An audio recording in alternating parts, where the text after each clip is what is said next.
So I made a note to talk about this video last year sometime, and then I kept it in my new diary. I transferred it over, and now I have no idea why I was so passionate to talk about this.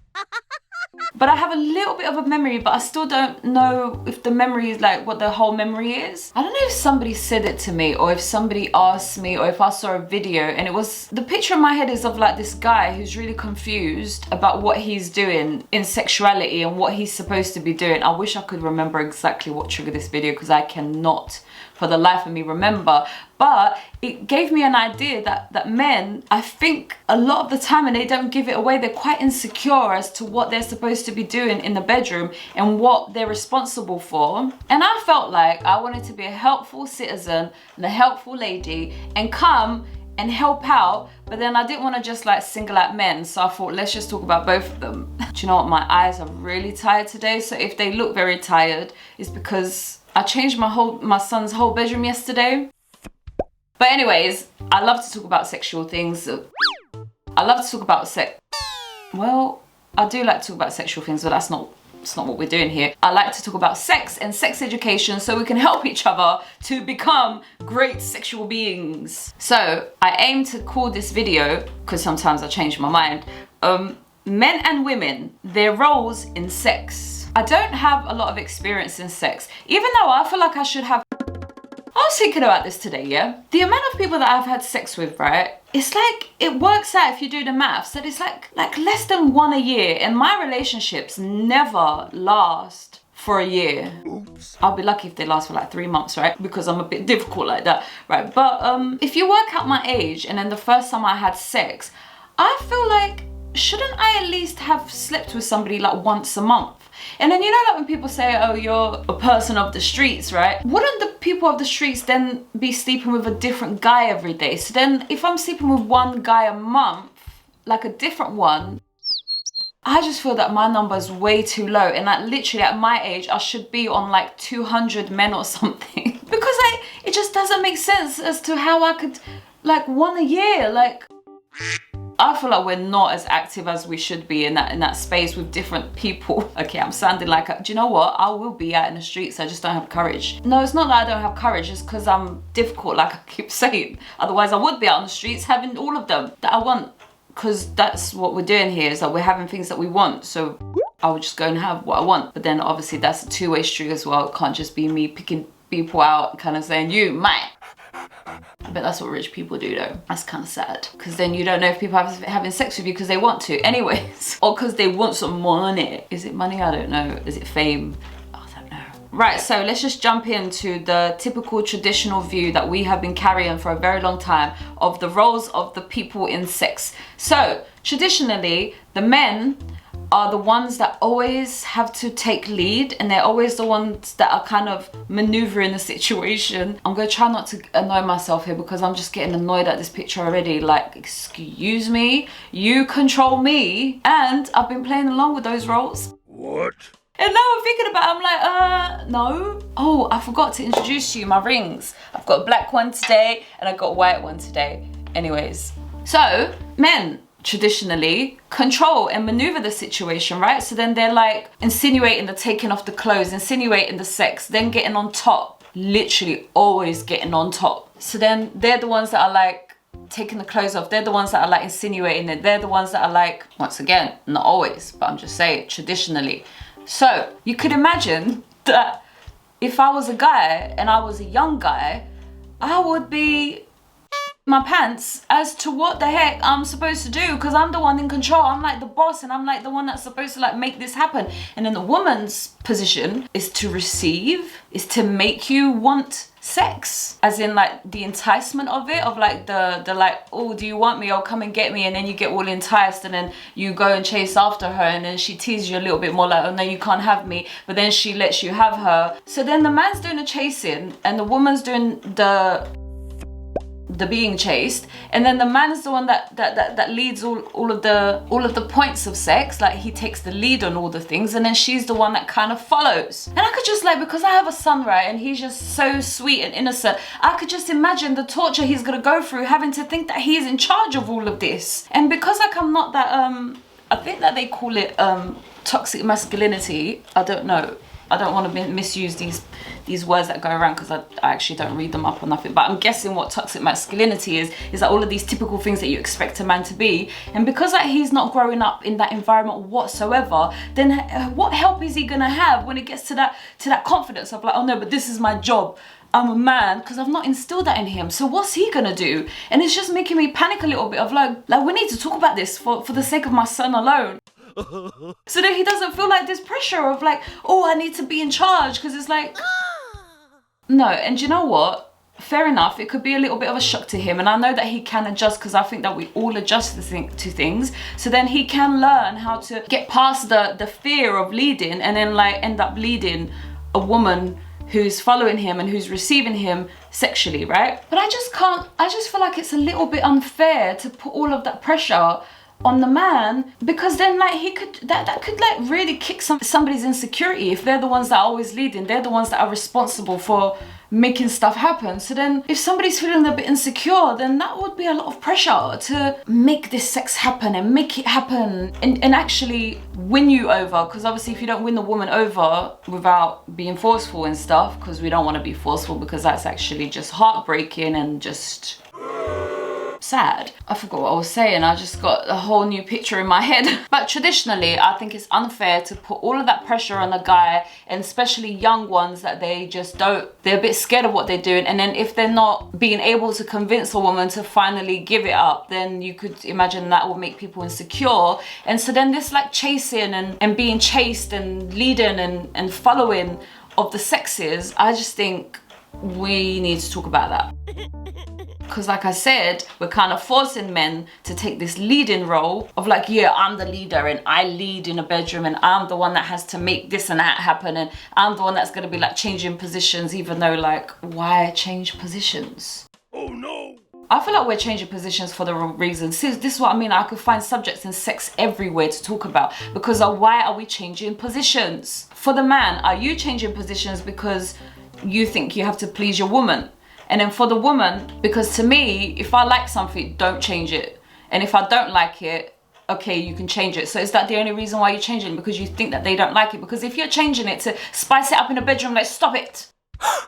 If you like it, stay there and let's complete here like this together. Thank you very much. Okay, I do want to extend on that subject, but we're not talking about positions and sex positions and stuff. So I'm just going to stop there and kind of say I don't like it. Me personally, I don't like changing positions. I'm only ever going to change positions is if I don't like it, not because it's fun, because it's not fun. Okay, I think I've said my piece. Oops. Anyway, so I feel like when you force this leadership in men to like take control and be the chaser, I feel like there is some emotions that go missing there when you force yourself to be this man. Because if you're doing it because you really like the girl, and like then it's like then the emotions are there and you're like in love with her and you want to chase her because you really want her and it's all natural. But if you're forcing yourself to be the chaser and to be this man that makes things happen in a bedroom, then it just feels like you're being fake. And if you're being fake, then there is no emotion. And if there's no emotion, then that's sad. And if you're scared of doing what you're doing, but you're still doing it anyway because you're pushing to do it, then you're literally not connected to the I don't know why I said to the person with you. You're connected to what you think you should be doing rather than connecting to the reality of what's happening between me and you in this moment. You know, let's connect, let's move together. Instead, you're up here kind of going, yeah, I need to do this and I need to do that. And so then, and this is like a scared thing, reacting in fear because you're forcing yourself to be a character. And I think that this lies in the woman as well, where she tries to fulfill a character of like, oh, let me be this for you, let me do that for you. And exactly this is the reason why women haven't learned to orgasm, because they're trying to fulfill a character in their brains, using their brains rather than this natural feeling that's going on between us and concentrating on that instead. And I feel like this is the difference between natural skill and trying too hard. And natural skill is when you're exercising something because you like it and you're going through the motions and you're learning and you're observing because you like it, rather than this thing where like I'm trying to be good and I'm gonna pretend that I'm good because it's embarrassing if I'm not good, so then let me do my best. And I feel like one would be more enjoyable and it will lead you to be great, and the other one it's fake, it's not enjoyable, and actually you're probably not even that great at what you're doing because you're being forceful and not real. So let's talk about this chasing and this being chased, because I think that we need to tip the scales 50-50, like with everything else in the world that's happening. We need to do 50-50 of parenting, of working, of cleaning, of cooking, of doing all things. Everything that the man does, the woman should do 50%. Everything that the woman does, the man should do 50%. And I know, wow, there's some people out there that really don't believe that, because they believe that the man is this and the woman is that. And actually I've noticed it myself that literally we've got two different beings here. It's so weird. But luckily we're attracted to each other, because otherwise, what would we do with that? But I find it intriguing because I'm attracted to how they look like. So then I find it intriguing, like, oh, you're very attractive and sexy and you have this character. What's that about? You know, because if I wasn't attracted to you, maybe you would just be like a cat and a dog, where you just like, where they're like your pets and you have no emotional, no sexual relationship with them, and they're just like pets. Oops, did I just hit something in the head there? Is that how we treat some men in our lives? Are they our pets rather than our sexual attractive partners? I think so, guys, and vice versa as well. But it's not pets in the men's one. It's actually housekeepers and babysitters and cooks. And it's so funny. I saw this video of this guy who was being manhandled by his wife, and she was doing it like to like make a funny video.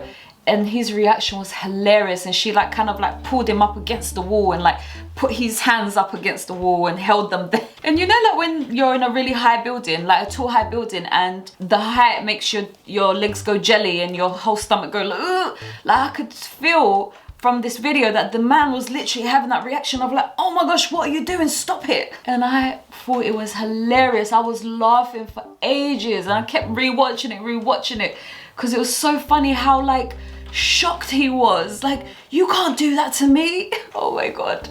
Oh. But if we were to all be honest, I think there's men out there who are not admitting it, that they want to be dominated, and obviously it's coming out in the sense of like, oh, you want her to go on top, and you want her to ride you, and you want her to like take charge, and you want this and that, and it's coming out in these little ways, but we're not being black and white about it, and like being really transparent about it. Like, you want to be dominated, you want to be the one who follows sometimes, and that's why I think it's only fair that we're 50-50. So yes, I like to also be dominated. I find it interesting to be dominated, but I'm not going to be wanting to be dominated all the time, because naturally I'm not the type to follow. Because I'm not like that in real life, then that means then that there is some space for me to dominate in sexuality too. So I feel like we should be dominating and leading 50-50 between the man and the woman, and it shouldn't just be men over here doing one, women over here doing another. So women, I think we're gonna have to start learning how to make stuff happen, to go and find the prey and get the prey, get what you want, and then lead them the whole way through the whole process, and then kiss them goodbye at the end of the night and then go home. Oh god. And actually, I just wanted to add here that traditionally as well, the man is the one that's supposed to lead the woman, because I think that the man is the one who finds it easier to ejaculate, so then he feels like he's the one that needs to put in all of the work, because the woman just seems to be maybe dissatisfied, or maybe men know that women fake and stuff, so then they're like, so they feel like more pressure to please you, and it falls on a man's responsibility to please you. And I've said this in past videos before, that I was that villain where it was like, please me, activate me, otherwise nothing is happening here. And I would just sit there and kind of go on then, what are you gonna do? Go on. Okay, you can't do nothing, all right, bye. And it's like, oh no. And it's terrible. Because of my son, this stuff is terrible, because I don't want nobody to do this to him. Like, okay, so please me, how are you gonna turn me on? It's like, you're both responsible for turning each other on. Like, why is the man the one who needs to take lead on being the pleaser? Literally, you're responsible, he's responsible, you both need to turn each other on. My camera's about to turn off and I'm not gonna get angry. I'm doing so well with my anger lately. I'm just very proud of myself. And I said to my son that when I conquer my anger, it's gonna be like the biggest achievement outside of him. It's gonna be the biggest achievement that I've ever had, where I could literally just say, I've conquered my anger. And I'm so proud of myself, because I've been doing so well. I swear I've only used the word see maybe 5 times this week, instead of like 100,000 times. Oh no. And so then I'm so proud of myself for this development in controlling my anger. Anyways, that was a side note, back to the story. So we cannot let the men be responsible for the pleasing. Plus also, they're all just guessing, and actually a lot of them don't know what they're doing, so we need to be half responsible, and also to want to please him and do things to his body and play with his body, because that's like nice. Like, let's use the toy, not just let the toy use us. Like, let's use the toy, let's play with their body and please them, and find ways to please them the way that they have with us, and the clitoris and the boobs. Not that I'm not really sure about the boobs. I mean, some men overdo the boobs, that's why I'm just like, did I ever speak up about that? Did I ever say to the guys, so I'm not really a boob person, I don't really like it, so can you spend minimal time there and just do a little bit, because I like it a little bit, so just do a little. Did I ever say that to a guy? No, because I just felt like, why don't you know what you're doing? I'm telling you, this is like so toxic that we're this way in society, and I'm only speaking up about this because, like I keep saying, I feel sorry for my son. I don't want him to go through none of this. Aside from these roles in sex that I feel like should be 50-50, we both should learn things, we both should do things. Aside from that, I really think that we should only be having sex with people that we are emotional with, that we feel some emotion in our chest or in our belly towards. And if it's just in the brain, and maybe your area down there tingles a little bit, and it's just these two, then I feel like we shouldn't.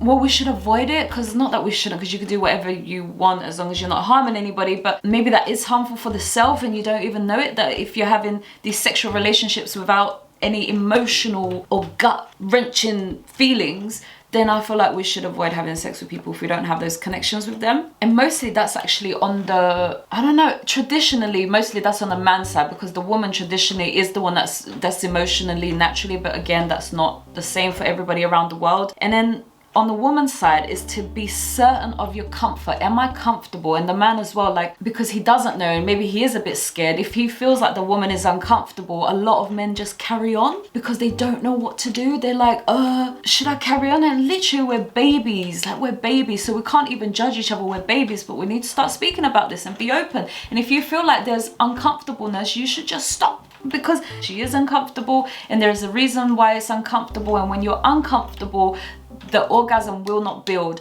I don't know how men have managed to do it, and maybe it's because they switch off from other areas, so they can only stay here and here. But I'm telling you, if you're uncomfortable, there is no orgasm that's going to happen unless you're really turned on and you're a bit uncomfortable, but you're really turned on. But mostly women, if they're uncomfortable, they're not really turned on. So be certain of the comfort, be certain that you're comfortable, or just don't do it at all. Be certain of your emotions, or just don't do it at all. And don't be scared to ask your questions. Do you like this? What do you not like? What do you not like? I think that's the better question. What do you not want? Actually, I don't know. It could be 50-50. So some people might prefer what do you like, and some people might prefer what do you not like. You could try both of them. But conversations and asking questions is the best thing. And I'm the first person to ask questions. If I go to a place that I'm learning something, I'm the first person to ask questions, because I'm not scared of asking questions, because I want to understand. I feel like we should take this approach with sex. Ask questions. Go and ask your questions. And I love asking questions, but some people say that my questions are inappropriate, and that upsets me because I don't want them to be inappropriate. But I want to just ask all of the questions, like, so, you know, especially like with like oral sex and that, I just want to ask all the questions, like, what do you like? What, not on somebody that I'm gonna do it on, because then I'd feel like they're judging me, like they're like, oh, so how's she gonna perform? And I'll be like, off. And that would maybe anger me a little bit, like, you're not my examiner here. I have some issues I know that I need to work through, but people who are not like me, maybe they can talk to their partners about these things and ask them, what do you like and what do you, and then we could just become amazing and great at these things, because we're asking all the right questions and we're training ourselves, and then we could just become brilliant, because practice makes perfect. Yeah! Practice makes mastery. Now, I'm going to leave on a final note to all of this, which I think is very important. Say hello to my friend. If somebody embarrasses you for asking a question, for not having emotion, for being uncomfortable, for wanting this, for wanting that, for speaking up about this, for speaking up about that, if somebody mocks you and they embarrass you and they say something to you that makes you feel hurt and embarrassed, you should leave that person behind. If you want to give them a chance because you believe that they have a good heart, you should give them a warning and suggest what it is that you prefer for them to do. But I'm saying to you that we should not be embarrassing each other or mocking each other for these conversations and for our preferences or for what our desires. We should literally find the match or move on and stop wasting time. And I feel like for the longest time we're wasting a lot of time on people who are just not matching us. So if you ever feel embarrassed and if somebody ever mocks you, then move on. Let them go. Let them leave. On your way. I forgot the song. I was gonna sing a song and I forgot it. And the reason is because like, there's like so many humans and we just don't get out enough. And there's so many humans to fill up all of the spaces, and you don't need to stay stuck on the one who embarrasses you and mocks you. Literally, you don't need to do that. So let them go, please. Because you're worth a lot more than somebody who mocks you. For example, if somebody was to mock me, Nayna, why do you have these kids' toys? I'd be like, I don't like the tone in which you asked me that question. You can ask it in a different way. Well, actually, try to ask it in a different way, because obviously I don't want to threaten them either. And then they could try again. And if it's still a tone that I'm like, are you mocking that I like toys? Because you can just get about your business and go that way, because I'm going to be here with my toys. And then the next guy would just love the fact that I love it because they love it too. And they're like, oh, can I play? And I'm like, yes, you can play. I hope I have made sense. Please, let's share these responsibilities and the roles of men and women in sex. Let's experiment. Let's give a fair chance to both of us to be the pleasers, to be the chasers, to be the leaders in sexuality. So until next time, 50-50. Bye.